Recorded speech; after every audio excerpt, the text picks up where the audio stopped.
Those of you that went through the truck module, we had the class that was finding the truck in space. You guys remember that? It was like trying to find the truck in scrambles or find it in places you may not ordinarily see it, but just like being able to spot it in transitions. This is the equivalent to the to that class when we're talking about the triangle. So here's what we're going to start with is this drill here. We're going to sit like this, like we're BFF, just like this.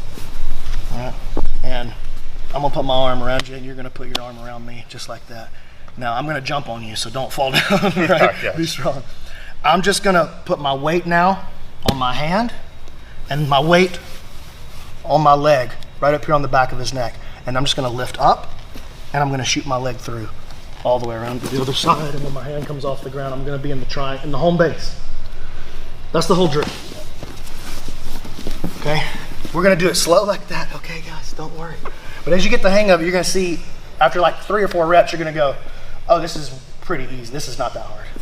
I'm gonna play here, he's gonna take the underhook, and I'm gonna put my arm around him right here. So look, I know this is kinda, like put your arm back down, son, don't touch me in the weird. He's taking an underhook. If you'll recognize it as that, go ahead, then this class is gonna make a lot more sense. So here, hand on the mat, leg on his back. So look, I just kind of lift myself up, put my leg on his back, and I throw the leg through. As soon as I take my hand off the ground, I'm gonna land in home base right there. All right, so one more. Oh, you ain't going nowhere, big guy. One more, and land in home base. Yep, 1, 2, 3. But now he's on his knees again, but instead of being beside him, I'm gonna be here on my knees. And so he's gonna reach forward and take an underhook, and I'm gonna start from right here. Pop up. Remember, and look guys, I'm not doing this. I'm not going with this leg first. I'm always gonna fall. Right, I'm going up and over. Got it? So, look, during the middle of this, I'm out around to the side of him. I'm right back to where we started. Right, so if I'm doing it from here and I go up, it ends right there, right? When he reaches for the underhook here, I'm off to the side of him. So see how I'm doing a technical stand up, really? I'm going belly down, sort of, with that motion. When I hit that drill. The drill now is exactly the same. He reaches for the underhook. You pull out and hit him with that triangle. You guys got it? 1, 2, 3. A couple of moves that I actually want to implant into your game that use this idea right here. Can I use you again, Trent? We're gonna start from the closed guard and we're gonna do like the most basic jiu-jitsu move of all time, the hip bumps, right? So this happens when he puts, like say I'm controlling his posture real well, but dude, Trent's not the kind of dude who just lays here and lets you control his posture. He decides he wants to push up and posture up. And he puts a push away from me. And if I just let Trent do that, I'm really not gonna be able to stop him.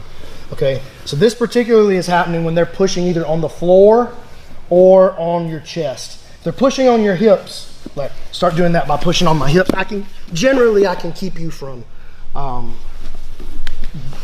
getting away from me so well because your posture is forward a little bit. And he had to put his hand on the mat to stop that, right? Mm-hmm. So when he starts to push up and away, I'm gonna feel like, okay, there's no way I'm stopping him from doing that. And when I feel that rewind. When I feel that that is the case, let's go super slow here. I'm gonna open my base. I'm gonna keep what I have and look how, no, keep your hand back on the mat where it just was. What is this thing he has on this side? It's an underhook. So I just have to follow, keep going with your moment. I just have to follow his momentum and hit, don't fall, and hit him with that hip bump. He has to put his hand down in order to stop from falling. When he does that, up comes the leg and out comes the other one. We're going right into home base. Okay, so again. He pushes up, yeah, go back. He pushes up either on my chest or on the ground like that. And as he goes, I hit him with my hip. I hit him with my hip. This is, look, remember, this is when he has an underhook, right? Like, you see where his hand was? Go back to where, not Tom. Right, that would have been a mistake if I would have done that.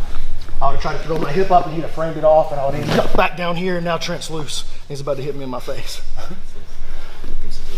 All right, so he goes up. I hit him with that. I'm trying to knock him unconscious with my hips if I can. That would be fine. And now the leg comes up and over, and I go belly down, send him into that home base position. Okay, you guys handle it?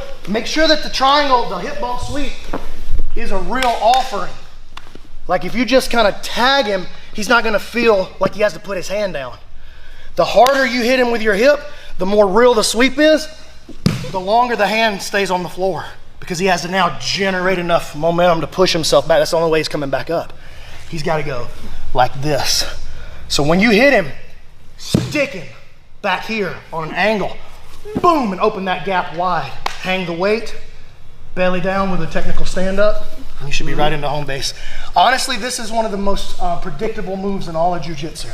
If you can just convince a guy to do that, and once you get the hang of this, you can, it may be the best triangle setup there is as far as like percentage of the time that it works to get you at least into a threatened triangle. Works almost every time. Ready? 1, 2, 3. All right, so just to your knees here. And now, this is, I used to do this to Jorge all the time.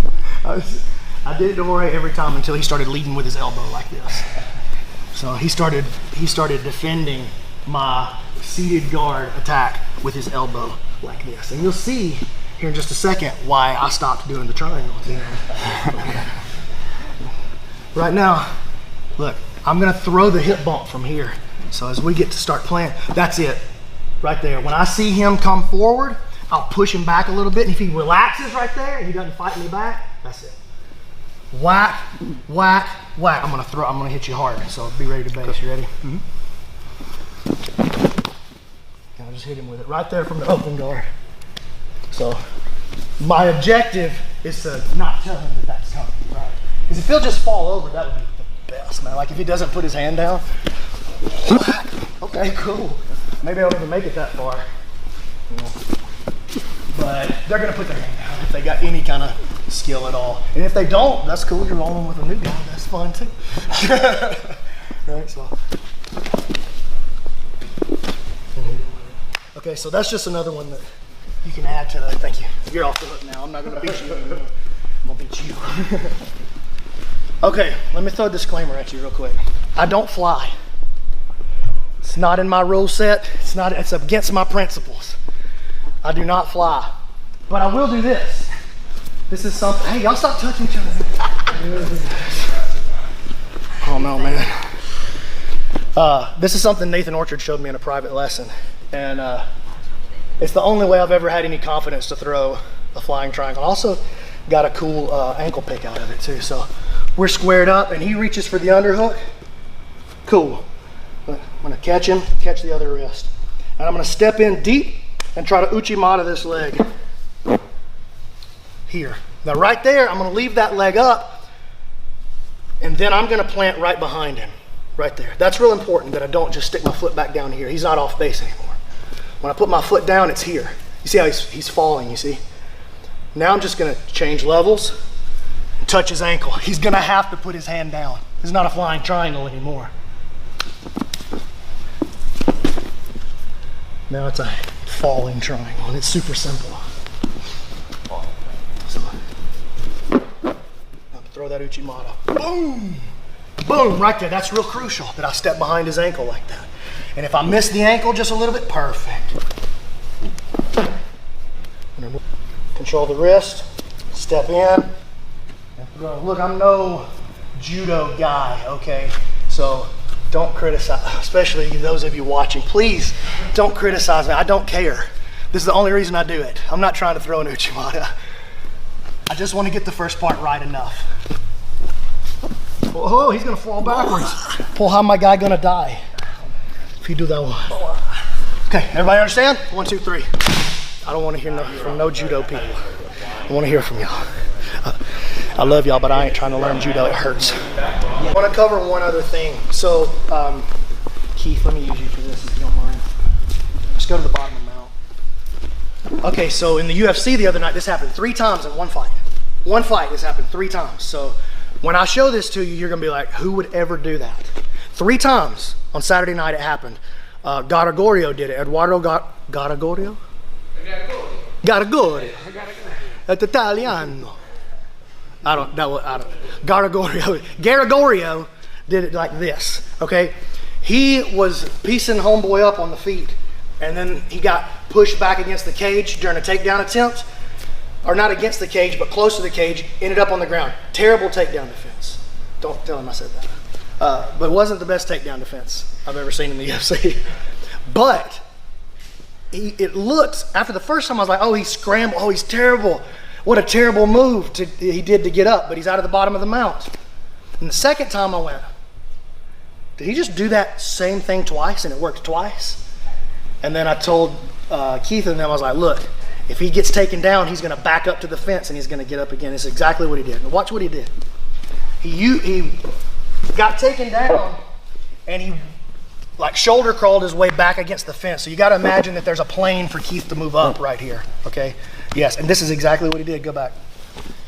As the other guy sat up to try to strike him, he took the underhook, he posted on his elbow, and he just started standing up. And he had a cage to work with. Does anybody see anything familiar? Okay. The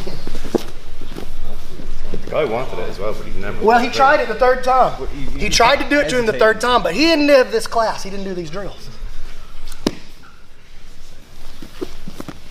And he just started going up the cage, up the cage, up the cage, up the cage. Cool. Now you sacrifice position when you do that. You just went from the mount into a kill, but does anybody remember Josh Barnett getting tapped by Gordon Ryan like this? Because that's what happened there too. It wasn't exactly the same.